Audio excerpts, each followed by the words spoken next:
তার সঙ্গে আলোচনা করতে পারেন, আর দেশের মানুষের জনগণের সঙ্গে আলোচনা করতে পারেন না? প্যাসেজ দেবেন, করিডোর দেবেন, সেই করিডোর দেবেন, কারোর সঙ্গে আলাপই করছেন না, কোন রাজনৈতিক দলের সঙ্গেও কথা বলছেন না। আপনি একটা করিডোর দিয়ে দিচ্ছেন আরাকানে, যে আরাকান আর্মি কোনো গভর্নমেন্টই নেই, আমরাই তাদেরকে বসিয়েছি। কিন্তু এমন কোনো কাজ করবেন না যা জাতির বিরুদ্ধে যাবে। অনির্দিষ্টকালের জন্য একটা অনির্দিষ্ট অনিশ্চিত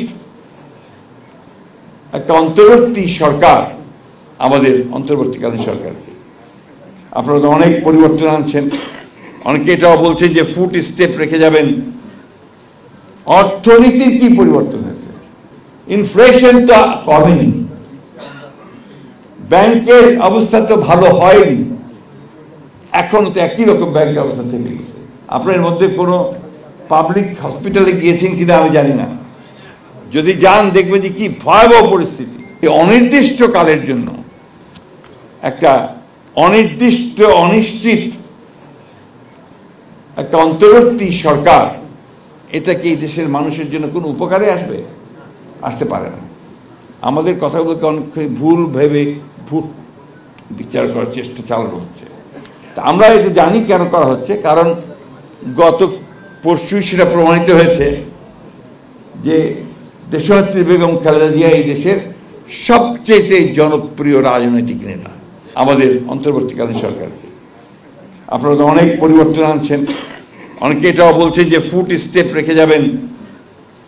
অর্থনীতির কি পরিবর্তন হয়েছে আপনারা ভালো করে জানবেন, বুঝবেন। আমার প্রশ্নটা ওই জায়গায়। ইনভেস্টমেন্টের কি হয়েছে? আমি আজকেই পত্রিকায় দেখলাম যে আপনার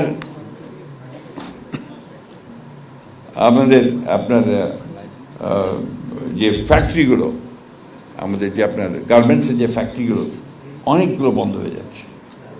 এবং আমেরিকার যে আপনার ট্যারিফ, ট্রাম্প যে ট্যারিফ পলিসি দিয়েছেন, তাতে করে আরও বন্ধ হবে। নতুন কোনো ইনভেস্টমেন্ট করছেন না, পরিষ্কার করে বলছেন একটা গণতান্ত্রিক সরকার ছাড়া, ইলেকটেড গভর্নমেন্ট ছাড়া আমরা কোনো বিনিয়োগ করব না, পরিষ্কার করে বলছেন বাইরের এবং দেশের সকলের। ইনফ্লেশন তো কমেনি, ব্যাংকের অবস্থা তো ভালো হয়নি, এখন তো একই রকম ব্যাংকের অবস্থা থেকে গেছে। আরো দুর্ভাগ্যজনক ব্যাপার যেটা, যে 15 বছরে আমাদের যে সমস্ত ব্যবসায়ীরা ব্যবসা করতে পারেনি, যাদেরকে উদ্দেশ্যমূলকভাবে কনসিয়াসলি ফ্যাসিস্ট গভর্নমেন্ট তাদের ব্যবসা করতে দেয়নি, ব্যাংকের আপনার লোন বন্ধ করে দিয়েছে, বিভিন্ন রকম সমস্যা তৈরি করেছে, এই সরকার এখন পর্যন্ত তাদের জন্য বিশেষ কোনো ব্যবস্থা তৈরি করতে পারেনি। উপরন্তু সব ব্যাংকগুলোকে একইভাবে দেখা হচ্ছে। যারা ডিফল্ট করেছে, যারা ফেল করেছে, তাদেরকে যেভাবে দেখা হচ্ছে, আবার যে ভালো করেছে তাদেরকে একইভাবে দেখানো হচ্ছে। তৃতীয়ত হচ্ছে যে শিক্ষার অবস্থাটা কি? সবচেয়ে করুণ অবস্থা বোধহয় শিক্ষাঙ্গনে। ইউনিভার্সিটিগুলোতে আমরা সবাই রাজা, আমাদের এই রাজা রাজত্ব। আজকে সেখানে ডিসিপ্লিন বলতে কোনো কিছু নেই। স্বাস্থ্য ব্যবস্থা, আপনার মধ্যে কোনো পাবলিক হসপিটালে গিয়েছেন কিনা আমি জানি না, যদি যান দেখবেন যে কি ভয়াবহ পরিস্থিতি। এগুলো না গেলে ঠিক বোঝা যাবে না। আমি কথাগুলো এই জন্য বলছি যে আমাদের কথা বলার প্রয়োজন আছে। আজকে আমাদের মাননীয় বিজ্ঞ আইনজীবী আছেন, তারা ইদানিং কথা খুব কমই দিয়েছেন। তারা শুধুমাত্র তাদের বিষয়েও কথাগুলো পুরোপুরি বলছেন না।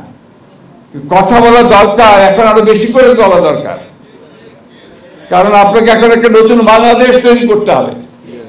আপনাকে এখন সত্যিকার অর্থেই আমাদের নেক্সট জেনারেশনের জন্য, পরের প্রজন্মের জন্য একটা উপযোগী বাংলাদেশ নির্মাণ করতে হবে। সেটা নির্মাণ করতে হলে কোথাও যেন ভুল না হয়, ইচ্ছাকৃতভাবে যেন ভুল তৈরি করা না হয়, গণতন্ত্রকে যেন ব্যাহত করা না হয়, সেই বিষয়গুলো আপনাদেরকেই লক্ষ্য রাখতে হবে। কারণ আপনাদেরকে আমি ধন্যবাদ জানাই, কৃতজ্ঞতা জানাই যে বিগত ফ্যাসিবাদ বিরোধী আন্দোলনে আপনাদের ভূমিকা ছিল অনবদ্য, উল্লেখযোগ্য। অনেকেই আপনারা নির্যাতিত হয়েছেন, নিপীড়িত হয়েছেন, এমনকি আমার এখন মনে আছে সেই ভদ্রলোকের নাম ভুলে যাই, এম ইউ আহমেদ, আপনাদের ডেপুটি জেনারেল, তাকে পিটিয়ে মেরে ফেলা হয়েছে। But we have forgotten that. তার নাম আমরা করি না, তার মৃত্যু দিবসটাও কিন্তু পালন করি না। উই শুড ডু ইট, কারণ এই মানুষগুলোর কথা আমাদের মনে রাখতে হবে। আমাদের মনে রাখতে হবে যে প্রায় 60 লক্ষ মানুষের বিরুদ্ধে মিথ্যা গায়েবী মামলা দেওয়া হয়েছে। আপনারা সেই কেসগুলো করছেন, এখনো করছেন। প্রায় 1700 মানুষ গুম হয়ে গেছে ইলিয়াস আলী সহ। আমাদের প্রায় 1200 মানুষকে, দুঃখিত 20,000 মানুষকে প্রায় গুলি করে বিনা বিচারে আটক করে হত্যা করা হয়েছে। এই ঘটনাগুলো ঘটেছে তো, কিন্তু ভাবখানা শুনলে মনে হবে যে নাথিং, আমরা কিছুই করি নাই। এই বিষয়গুলো আমি আপনাদেরকে আজকে স্মরণ করে দিতে চাই যে এখন আপনাদের সময় এসেছে। বিশেষ করে এই যে মাহমুদ আলী সাহেব যে কজকে সামনে রেখে, যে উদ্দেশ্যকে সামনে রেখে লড়াই করেছিলেন এবং আপনারা সবাই তার সঙ্গে একসাথে লড়াই করেছেন, সে লড়াই স্থিমিত করলে চলবে না, সে লড়াইকে আরো উজ্জীবিত করতে হবে।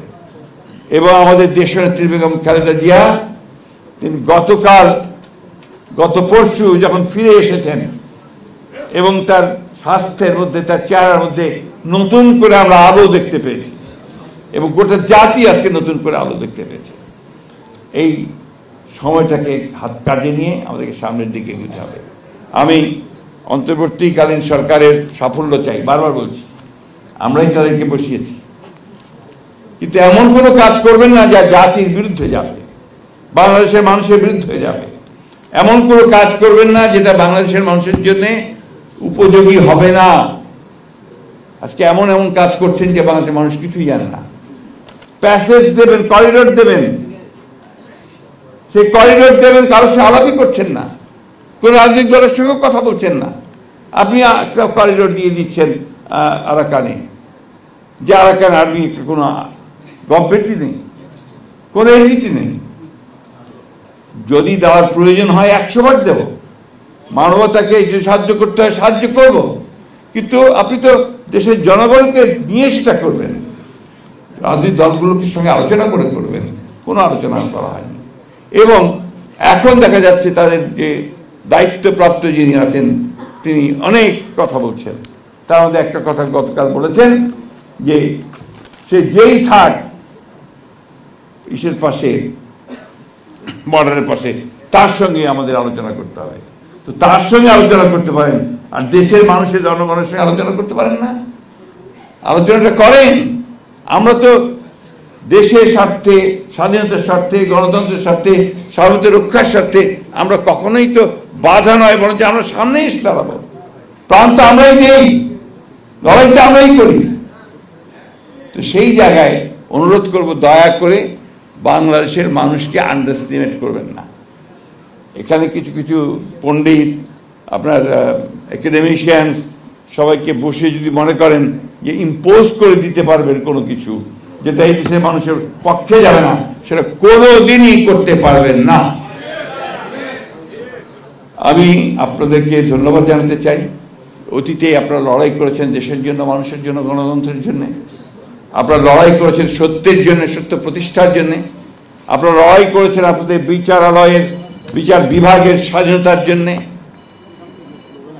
ভবিষ্যতেও আপনারা আপনাদের সেই সুনাম অক্ষুণ্ণ রাখবেন এবং দেশের গণতন্ত্রের জন্য আমরা দ্রুত আপনার ট্রানজিশন হতে পারে, আমরা ফিরে যেতে পারি, সেই জন্য আপনারা আপনাদের ভূমিকা অক্ষুণ্ণ রাখবেন।